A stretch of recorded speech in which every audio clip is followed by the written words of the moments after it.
What you guys, how's it going? Just checking in with another live video for you on this Tuesday afternoon.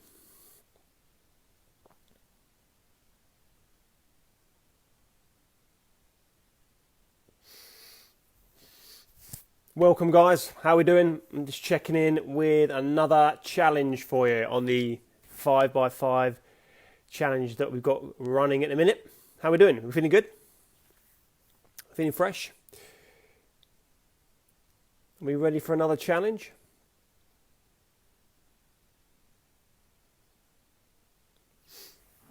Alright guys. I'm going to crack on then and talk to you about our next challenge in the sequence. Alright? So far we are looking at ways of boosting our immune system, the non-drug approach to boosting your immune system. Hey Emily, how you doing? Leslie's watching, how we doing? So if you're not sure what this mini series is, we're doing 5 days of boosting our different ways of boosting our immune system. Now, challenge 1, I set you a challenge last week. Now, challenge 1 is already up. So if you haven't done that one yet, you can go back and have a little look at that. It's already uploaded. And you can get cracking with that one or make a start with it. Or you don't have to. Entirely up to you. Hey, Journey, how you doing? I'll say 20 more seconds of hellos and then I'm going to get into this second challenge, guys. Are we enjoying the weather?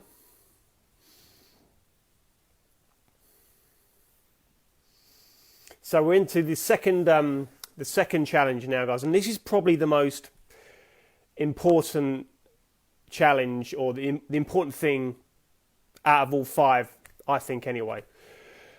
So the first challenge was all about ways of looking after our white blood cells.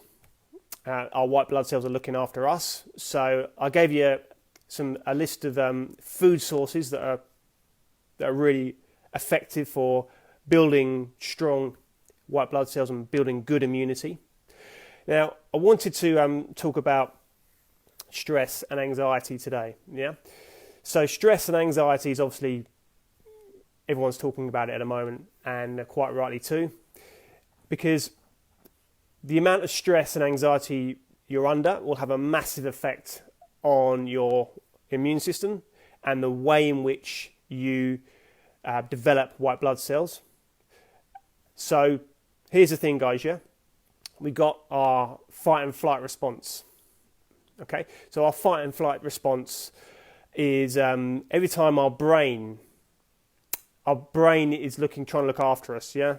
So every time our brain senses threat, risk, or danger, it will trigger a stress response. You've probably heard this before. For a lot of you, this will be reminders. And when we get that stress response, you release 2 types of, or different type, a cascade of hormones. There's 2 major hormones that are released though. You get adrenaline, which gets the heart rate going, and you get cortisol, which is a useful hormone to have. The problem these days is that most of us are releasing way too much cortisol. So we're always in our fight and flight mode. Now, cortisol can suppress your immune system's effectiveness to fight off invaders by essentially lowering the number of lymphocytes present in the blood. Lymphocytes, we spoke about those in the last video.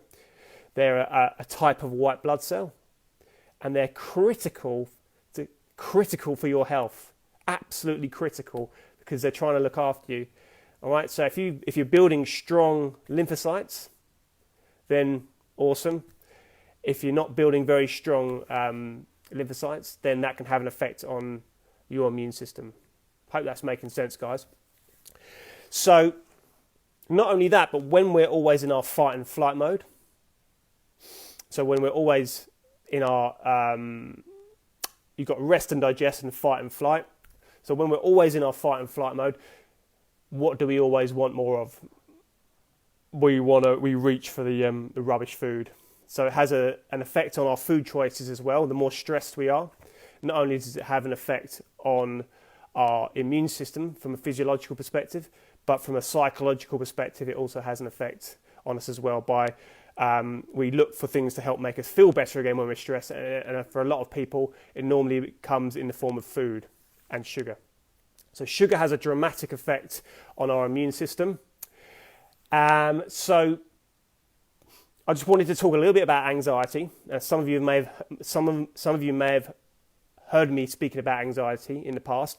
Now, anxiety is a state of mind.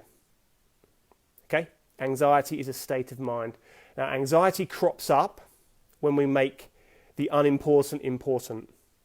Yeah? But on the flip side to that, anxiety crops up when we make the important stuff unimportant. So the stuff that helps make us feel good, the self-care, the things that help make us feel better again, we've made that unimportant. Now, when anxiety crops up, yeah, it is a signal for something to happen. Yeah, it's like a big alarm clock going off, and it's a signal for something to happen. Yeah. Now, the fastest way to change your state, so anxiety is just a state of mind. Okay? So the fastest way to change your state is or three fastest ways are to move, to breathe, and to reframe. Got a lot of people watching. How you doing, guys? Shirley, Beth, how are we all doing? I'm just talking about anxiety at the moment. So we've got movement. Doesn't matter what type of movement you're doing, but movement is the fastest way to change your state. Okay, now movement can be, and a lot of you guys are doing this already, yeah? A lot of you guys know the importance of moving and exercise. So it doesn't have to be the big exaggerated workout. It can be the workouts that you're doing in this group right now. It doesn't even have to be that, to be honest with you. It can be anything like a mobility workout. It could be cycling. It could be gardening. It could be anything like that. Something that's when you're moving. Because when you're moving, what are you not doing? You're not thinking. Yeah. Anxiety is overthinking. You're thinking too much. Yeah, and that stems from being bored. Okay, a lot of anxiety stems from being bored. And people that have high creative intellect, which is a lot of people, need to find ways of keeping busy. Okay, because when your brain is bored, or when you are bored, your brain will invent a problem for you, 100%. And that's anxiety. So the second fastest way to change your state is to breathe. Okay, breathe. So there's different ways of breathing. Things that calm the stress hormone cortisol down. Now you can do that in the form of meditation. You can do that in the form of box breathing, mindfulness. Now this is going to be subjective to you. Yeah, a lot of people can't get on with mindfulness. Some people can't get on with meditation. Okay, so you've got to, in a way, it's kind of finding what works for you.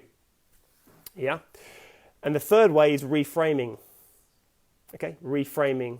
Now, all reframing means, and this is what a psychologist or psychiatrist would be doing with you if you went to them. They're reframing it for you in a different way, so that you get a different perspective on things. Yeah. Now, I put a little letter to COVID in the group yesterday. That is a form of reframing. I'll give you another very simple example of reframing. I can't do something. If you're telling yourself that story, it becomes, I can do that. Or my mum was no good at that, therefore I'm no good at that.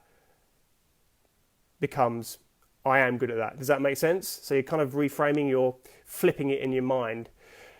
Reframing is essentially changing the stories that you tell yourself on a daily basis, because those stories have the power to either make you or break you. Yeah. If you believe something for long enough, you think it's true.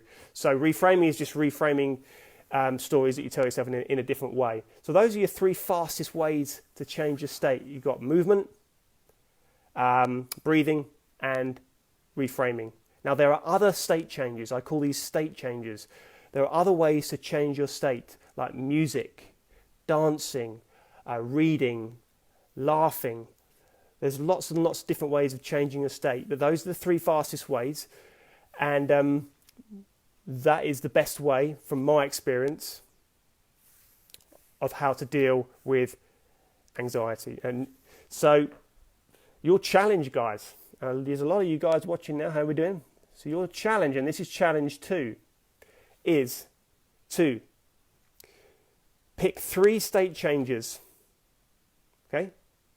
You could have a physical one, a psychological one, and make sure you're doing 3 state changes per day for the next 7 days. And that's it. Now, some of you are probably doing exercise on a daily basis anyway. Some of you might not be. So if you are doing that already, awesome. Maybe pick something that you're not doing at the moment, like meditation. Experiment with it. Play around with it. Something, all a state changer is it's a way of moving you further away from anxiety and further towards making you feel better. Okay?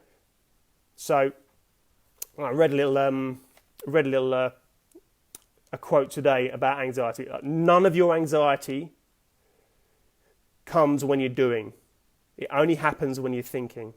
Yeah? So let me say that again. None of your anxiety comes from when you're doing. Sorry, comes from when you're doing. It only happens when you're thinking. All right? So that's your challenge, guys. 3 state changes every day. You can just write them in the comment section below on a daily basis to keep you accountable. Or you don't have to at all. Maybe just use this as a bit of information for now and come back to it at another time. And also, challenge 1 is already up, guys. So if you haven't done that one yet, have a little look at that. All right? That is challenge 2, guys. I hope it's helped. Any questions on anxiety, then, or on this second challenge, then let me know. I'll do my best to answer them. Guys, have a wonderful, wonderful day. Our next live workout is tomorrow night. It's cheese night. And guess what? We're going to be doing the deck of cards workout. Personal favourite of mine. Hope it's one of yours. It's a bit of fun, so that would be a state changer. My cards have come in the post. Thank you very much to Miss Helen Hasty, who sent them to me.